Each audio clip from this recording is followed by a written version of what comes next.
ഇന്ന് നമ്മൾ ഉണ്ടാക്കാൻ പോണത് ഒരു ഹിബിസ്കസ് ലെമണേഡാണ്. ഇതിന് വേണ്ട ഇൻഗ്രീഡിയൻസ് ഒക്കെ ഞാൻ എടുത്തു വെച്ചിട്ടുണ്ട്. 5-6 ചെമ്പരത്തിപ്പൂവ്.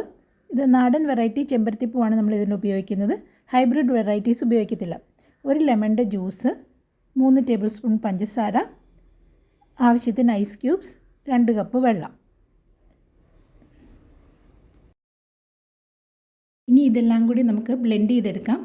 അതിനായി മിക്സിയുടെ ജാറിലേക്ക് പെറ്റൽസ് സെപ്പറേറ്റ് ചെയ്തിടാം. ഇതിൻ്റെ കൂടെ sugar, ice cubes, lemon juice, വെള്ളം ഇത്രയും ചേർത്ത് അടിച്ചെടുക്കാം.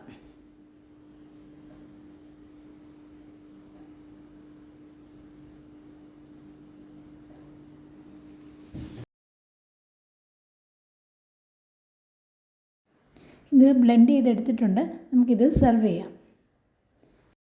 പഞ്ചസാരയ്ക്ക് പകരം തേൻ ചേർത്ത് നമുക്കിത് ഉണ്ടാക്കിയെടുക്കാം. വീണ്ടും നല്ല റെസിപ്പീസുമായി കണ്ടുമുട്ടാം. Till then, bye bye.